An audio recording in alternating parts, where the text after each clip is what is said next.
పొలాలు పంటలు ఉండంగానే రైతుల్ని పక్కకు నెట్టేసి దౌర్జన్యంగా బుల్డోజర్లతో పొలాల్ని పంటల్ని నాశనం చేసినటువంటి సంఘటన బహుశా రాష్ట్ర చరిత్రలో అరుదుగా జరిగేటటువంటి సంఘటన. వాళ్ళు చేసిన పాపం ఏమిటంటే పూలింగ్లో భూములు ఇవ్వలేదు. మీరు పూలింగ్లో భూములు ఇవ్వకపోతే మేము ఇదే చేస్తామనేటువంటి పద్ధతుల్లో వ్యవహరించినట్టుగా మాకు అర్థమవుతా ఉంది.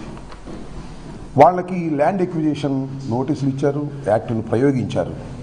కానీ ఏ స్టెప్ని కూడా కరెక్ట్గా ఆచరించుకోకుండా వాళ్ళని బుల్డోజ్ చేసి రైతాంగాన్ని నష్టపరిచేటటువంటి కార్యక్రమం చేస్తున్నారు.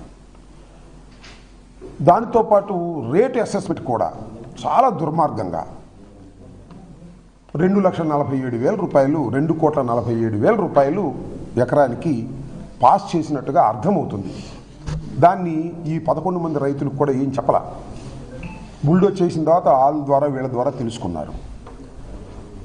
2,47,00,000 రూపాయలు ఎకరానికి అంటే అక్కడ ఉన్నటువంటి పరిస్థితుల్లో చాలా దారుణమైంది.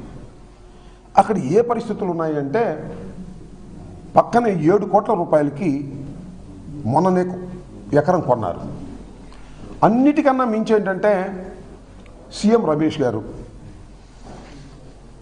కూటమిలో ప్రస్తుతం ఆయన భారతీయ జనతా పార్టీ పార్లమెంటు సభ్యుడిగా ఉన్నాడు. అంతకుముందు తెలుగుదేశంలో కూడా చంద్రబాబు నాయుడు గారికి అతి సన్నిహితంగా పనిచేసినటువంటి వ్యక్తి. ఆయన రీసెంట్గానే కొన్నాడు భూమి. This is the document. ఎంత కొన్నాడంటే 5 కోట్ల పైచీలు కొన్నాడు ఈ ఏకర్. ఇది 5 కోట్ల కొన్నాడో 8 కోట్ల కొన్నాడో కానీ డాక్యుమెంట్లో మాత్రం 5 కోట్లని ఉదాహరించారు. దానికే స్టాంప్ డ్యూటీ కూడా కట్టాడు. ఇంతకన్నా ఏం ఉదాహరణ కావాలి చెప్పండి. మీరు సీఎం రమేష్ గారు కొనడానికేమో 5 కోట్ల పై చిక్కు పెట్టి కొంటాడు అధికారికంగా. రైతుల దగ్గర నుంచి పొలం లాక్కునేటప్పుడు మాత్రం 2,47,00,000 ఇస్తారు. ఏంటి అన్యాయం? నేను ఒక మాట మాట్లాడతా. Square feet 20,000 పైచీలు కట్టిస్తున్నాడు.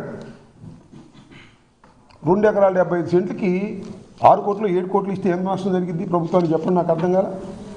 అంటే రైతుల పక్షానేమో వారికి అన్యాయం చేస్తారు, కాంట్రాక్టర్ల పక్షానేమో న్యాయం చేస్తారు.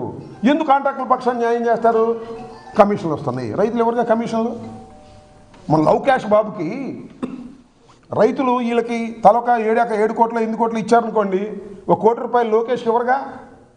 అక్కడైతే 20,000 పెట్టి స్క్వేర్ ఫీట్ కడితే దానిలో 5,000 6,000 ఇస్తారు. ఏమిటి అన్యాయం అంటున్నా? మీకు రైతుల మీద అసలు ప్రేమ ఉందా? కక్ష ఉంది. ఎందుకు కక్ష? వీడు పోలింగ్కి ఇవ్వలేదు, వీడి సంగతి తేలుద్దాం, ఈ చట్టాన్ని ప్రయోగిద్దాం, ఈ చట్టంలోని అంశాలను స్టెప్పుల్ని పూర్తిగా వైలేట్ చేసేసి బుల్డోజ్ చేసేద్దాం అని రైతుల మీద ఏం అన్యాయం అండి? రైతుల మీద పోలీసులు ప్రయోగిస్తారా? రైతుల మీద బుల్డోజర్లు ప్రయోగిస్తారా? మహిళా రైతులు లాగి పారేస్తారా? ఏంటి అన్యాయం? ఈ అన్యాయాన్ని ఎదుర్కోవడానికి మేము ప్రయత్నం చేయకూడదా? ఏంటిది? అదేమంటే రాజధానికి వ్యతిరేకం.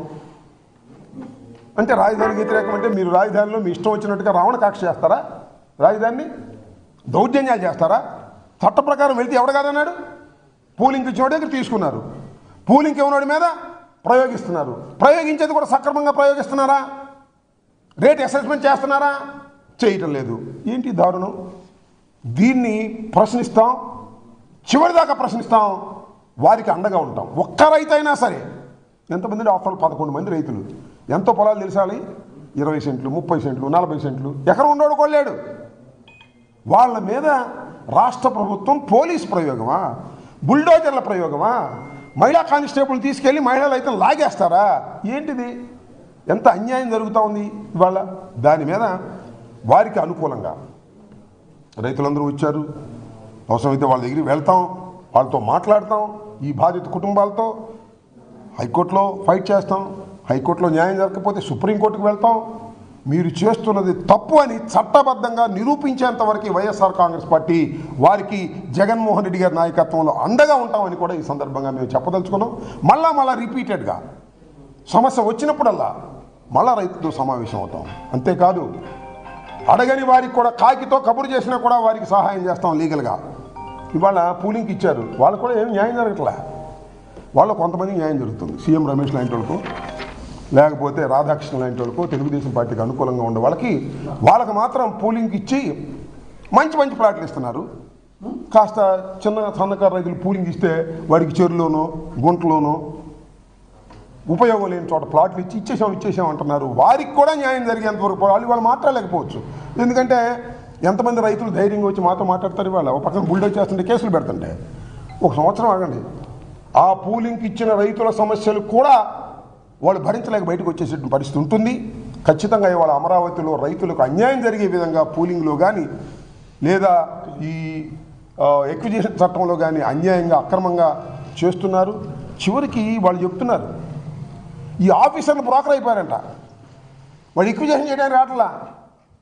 ఏమండి మీ పొలం పలానోడు కొంటాడు అమ్ముకొని అంటున్నారంట, వీడి కమిషన్ తీసుకుంటున్నారంట, తెలుగుదేశం వాళ్ళకి అమ్మిస్తున్నారంట, వాళ్ళకి పూలింగ్ అని ఇచ్చేసి వాళ్ళకి మంచి ప్లాట్లు ఇస్తున్నారంట.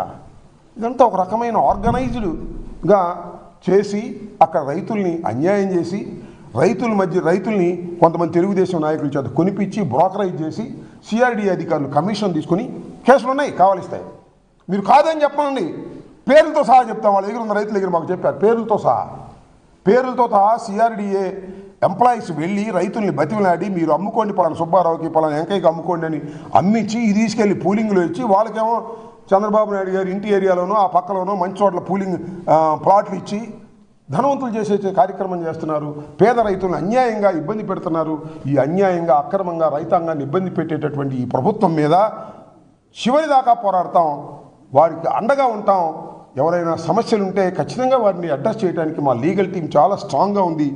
ఎంత దూరమైనా సుప్రీంకోర్టుకైనా వెళ్ళి జరుగుతున్నది అమరావతిలో ల్యాండ్ పూలింగ్ మీద, అదేవిధంగా ల్యాండ్ ఎక్విజిషన్ మీద చాలా అన్యాయంగా అక్రమంగా రైతుల మీద దౌర్జన్యం చేస్తున్నారు. దీన్ని ఖచ్చితంగా వైఎస్ఆర్ కాంగ్రెస్ పార్టీ ఎదుర్కొంటుందని ఈరోజు సమావేశంలో మరొకసారి నిర్ణయించుకున్నాం, పునరుద్ఘాటించాం. మళ్ళా ఈ పరిరక్షణ కమిటీ సమావేశం అవుతుంది, రైతులకు అండగా ఉంటుందని మాత్రం మీ ద్వారా రాష్ట్ర ప్రజానీకానికి రైతాంగానికి తెలియజేయాలి. అంటే ఆ ప్రొసీజరే కరెక్ట్గా కంప్లీట్ కాల. హైకోర్టులో 37వ తారీఖు ఉంది, దాన్ని మళ్ళీ హైకోర్టులో చేర్చుకుంటాం. వాళ్ళు కంటెంప్ట్ ఆఫ్ కోర్ట్ వేస్తున్నారు, అప్పీల్ చేస్తున్నారు. దానిలో ప్రొసీజర్ అనేది కంప్లీట్ కాలేదు. అవజేశారు, శుక్రవారం సాయంత్రం అవజేశారు. శని ఆదివారం సెలవు కదా. రైతుల మీద కుట్రేంటారు మీ దుంపదేగా, చిన్నకారు రైతుల మీద కుట్రేంటి?